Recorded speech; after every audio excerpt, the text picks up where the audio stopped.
You. I've heard rumors, whispers of you through all the land, but never imagined that you would have the audacity to travel with the Dragonborn. The one who would return all to light now walks with one who has sworn to keep the land in eternal night. The only one who shall see eternal night is you.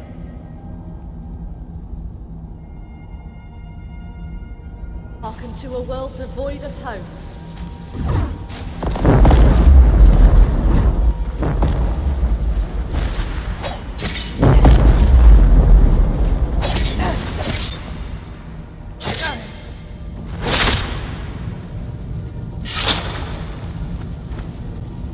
Shall truly see the world beyond. The songs of the dead are the lamentations of the living. I'm sorry, that was quite a foolish mistake on my part. For as long as they have existed, the Thalmor have ever sought me out, whether to sway me to their cause, or for the lost secrets I hold. Now, I'm afraid they've found me again, and I need your help to stop them. Excellent. I've heard that they've established a presence in the Jarrell Mountains, in a secluded fort far from the eyes of suspicious Nords and Imperials. Here, let me mark it on your map.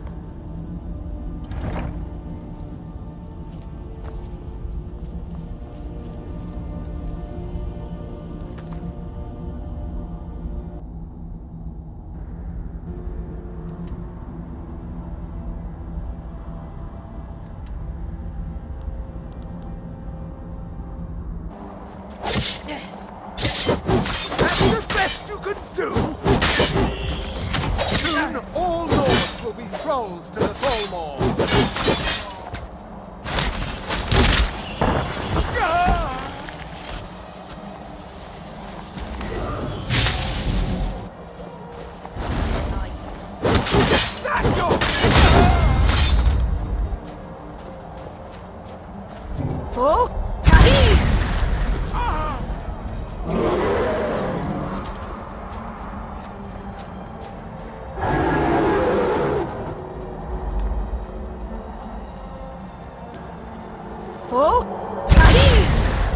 Damn you, foolish human! Your time's...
The Dominion will make you pay dearly for this injustice.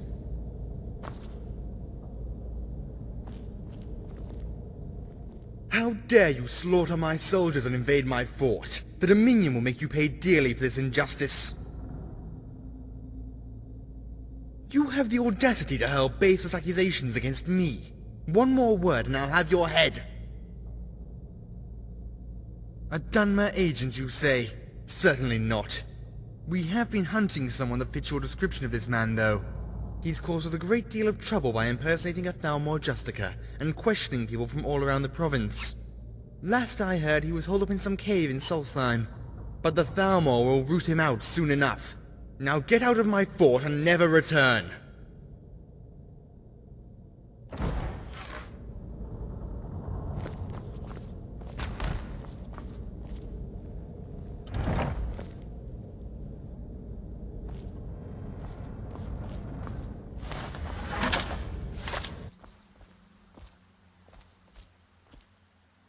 The second emissary returns, and takes their place beside the third. Welcome, Dragonborn. I am less than pleased to see your companion here, but I shall do my best to be a good host all the same. Now, I am sure you have a lot of questions. Ask away, and when we are done, perhaps you shall have a greater understanding of the situation at hand. I did not, as I am sure you already know. It was your companion here who made the first move, and set in chain a series of events that can never be undone. But perhaps they can be mitigated, to some extent. Ah, yes. I'm getting ahead of myself. But know this, the three of us are here today, not by chance or choice, but by the hand of fate. Soon, each one of us will stand at the brink of the abyss with a pivotal role to play. One shall stand as dusk, and preserve the melody that lulls all to endless sleep. The other shall stand as dawn, and bring an end to night. And the third? They are the grey, maybe, and can both create and destroy. But you shall see that for yourself soon enough. This world is already lost. War sweeps across all of Tamriel. Dragons roam the skies, burning all in their path, and the towers are failing. Yet even now, there is a glimmer of hope. We can persevere, recreate and rebuild what was once lost. With help from beyond the veil. I am not from this realm, but I am now of it. Shaped by my experiences here.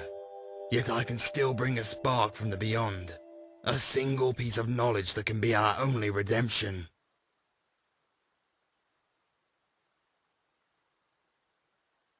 You know not of what you speak, but yes, I will do what I believe is right. Alone, I could never use this power. The other one, your companion Aurlyn, she will help me achieve my goals. Now, I'm afraid I must leave you, for I still have a final task I must attend to.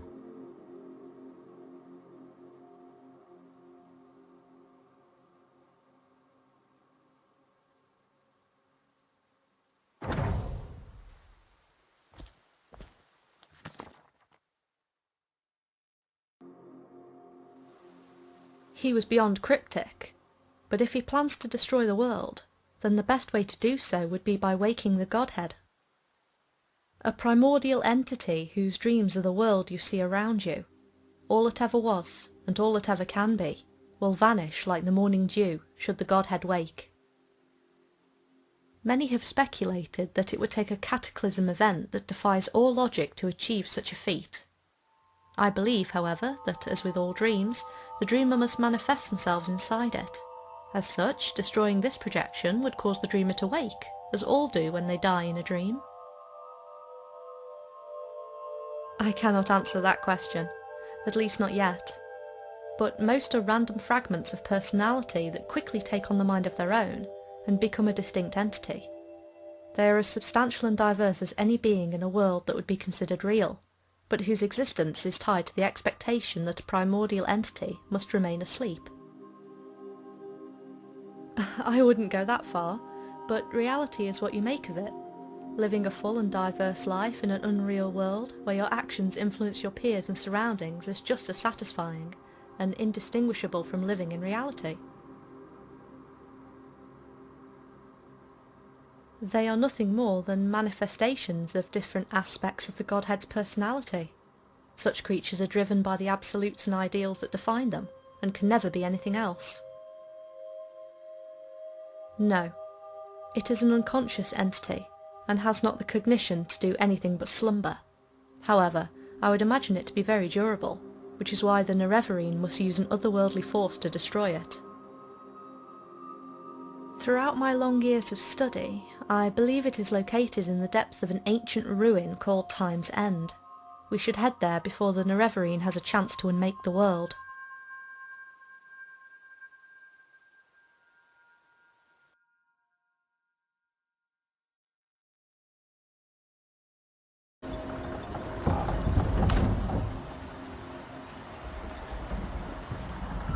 Captain Gallen does the business around here.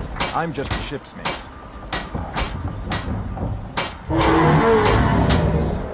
If you're looking for passage, talk to Captain Gallen.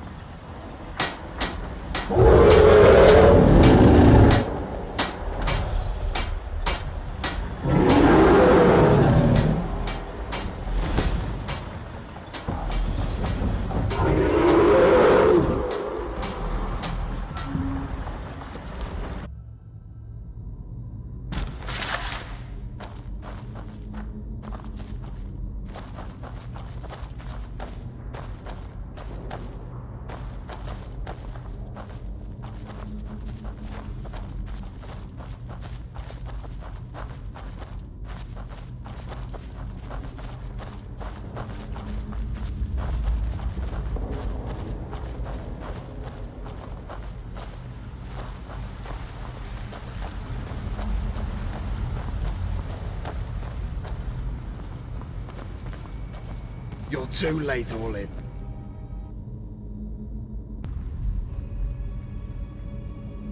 You may have secured the Dreamer, but I can still sunder its dream. With the power at my fingertips, I can force a new dawn, and bring the world to light. Yes, but how? You may hold great power, but only I have the single scrap of paper I managed to recover from the world that we came from. And it has long since been turned to ash. I already know the formula that you hold so dear. All things once came from undying light, and with but a small shift, they can be returned to the same. Of course. You have always known. You were the sharpest of us all, and slept in a lucid sleep so that you could know the best of both worlds. Yet now, you seek to destroy the one you helped create. This dream has a life of its own now, and to end it would be to extinguish the countless sparks of sentience that we have sown in our wake. I am sorry, old friend, but I cannot allow you to pursue this path. Then you shall be dusk, and I will stand as dawn, for dawn has always brought an end to night.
Oh!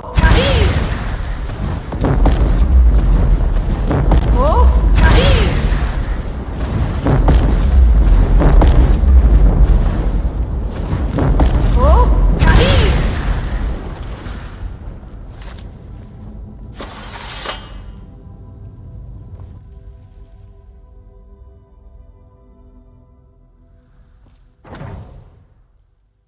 Can I help you?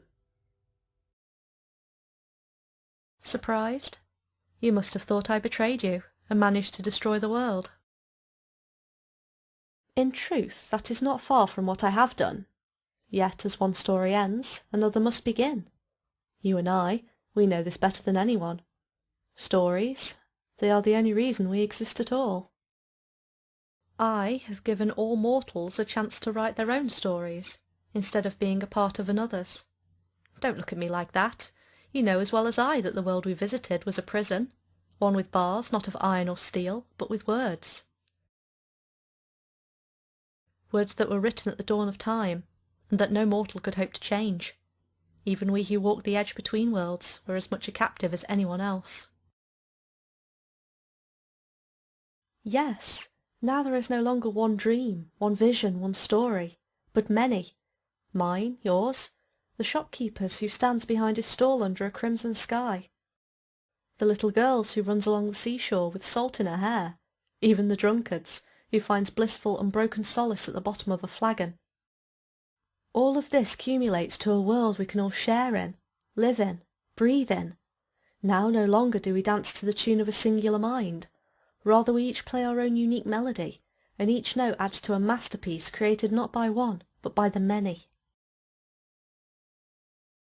The Godhead may have been the dreamer, but I have ever been the architect that shaped the dream that would last 1,000 years. Just as a storyteller finds his creations take on a life of their own after countless tellings, I have peered into the eyes of every mortal, known their inner self, and used my accumulated knowledge over untold eternities to recreate the world anew. No, this world has a life of its own now. From darkness there must come a dawn, and from dawn comes the minds of all. I have given each mind a dream, and made it interconnected with the tapestry of all. Before, none but us, the emissaries, were truly real. Now, I might have sparked this world, but it will not end even if I am undone. To call it real, that might be a more appropriate word than any other.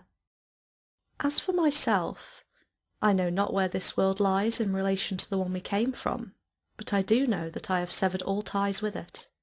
Perhaps I have forsaken my true self for an exiled realm, and that I now physically lie in a sleep akin to death. As do you. But for now I will walk in this new world, as an equal to all, and will enjoy it while I can, for while I may not last, this new dawn is here to stay. Yes, but you certainly would not have taken a chance to change everything, if losing meant losing everything. I was prepared to take that risk. You have always done what you thought was right, as have I, and thus I could not reveal my true intentions. I hope you harbour no ill will against me for this deception, and still count me as an ally. Now, let us return to the world of man and myrrh, and witness the start of a story of our own making.